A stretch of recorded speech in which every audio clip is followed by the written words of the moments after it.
So, welcome, friends. Welcome to the next discussion on the topic of Economics for Everyone series lectures.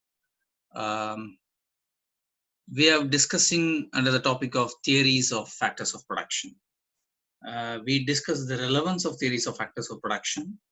In the last discussion, we talked about the various factors of production and their rewards. We discussed this in the context of discussion under the various economic activities and understanding the economic activity. Okay, so in continuation to that, we discussed the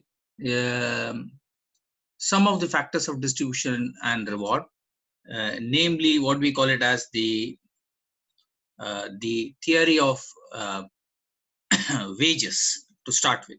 Okay, we also discussed that the rewards for the factors of production, which are inputs, is a what do you call is determined by the demand and supply of the factors of production, and it is a derived demand, and it is determined by the marginal productivity of the factor of distribution according to the marginal productivity of distribution.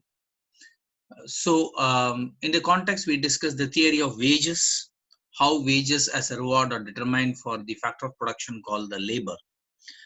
Today we'll discuss about the theory of rent, which is related to the factor of production land, and the theory of interest, which is related to the factor of production capital. Okay, welcome. Now, theory of rent. Rent in the common sense, even today, as it prevails, talks about for using a space or an area which is rented out. If you remember, we discussed about during the idea of discussion of scarcity. Let us say land, a piece of land can be used for multiple purpose. Which means since it is scarce, the provider of the land has the opportunity cost to use it for either just for grazing or building a house or building a factory or renting into office space or just leave it barren.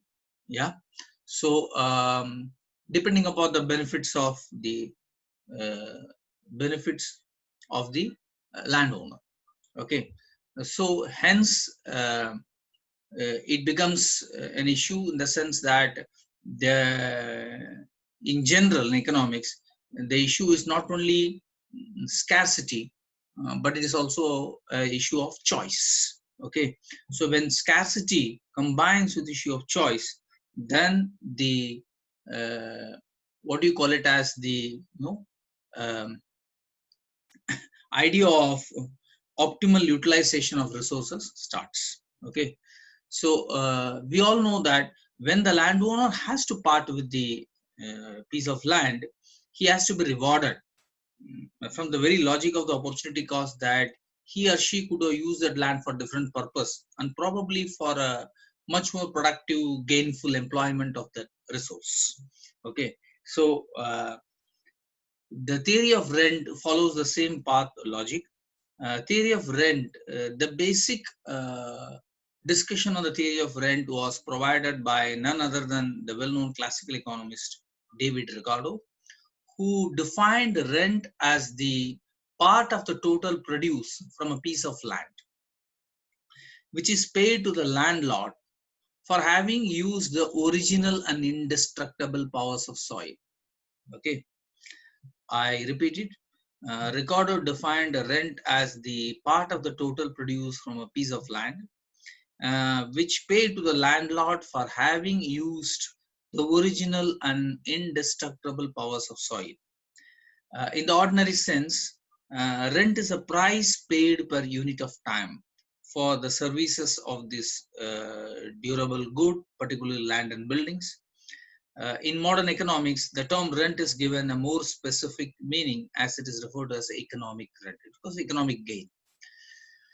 So for a landlord to part with this original indestructible power, I mean, the sense indestructible original power means the soil quality, everything, land is everything maintained the original sense. You use it for different purposes. Probably, as we know, when you use for different purposes, the nature of the land probably changes.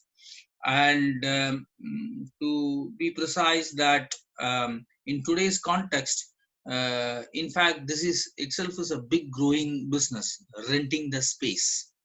I'm renting the space both in the physical land space and the digital space, as we know. Okay, and it's a huge revenue generated for many individuals and organizations. Even in the era of agricultural domination, where primary sector was more dominant, when it was shifting towards the industrial sector and services sector more, we know many families who left their piece of agricultural land and gave it on rent, in the sense leasing. Okay, so the concept of leasing now extended to the urban area, and we can see it's not only the space or the any house or flat system. We can see the prevalence of leasing of big business organization, especially if you see even organization, middle level organization or small organizations like even or hotels, construction companies. Once they gain a foothold in the business, we can observe they just lend their brand name and give contract to somebody to run their businesses, whether it could be a hotel or do a construction, and receive a percentage of commission or rent for uh, lending their brand. Okay, and probably using their space. This has become more prominent in the modern times. Hence, the good old theory of rent factors of production has more and more relevance even in the modern times. Okay, thank you. We'll discuss in the next topic. Okay, till the next time when we meet.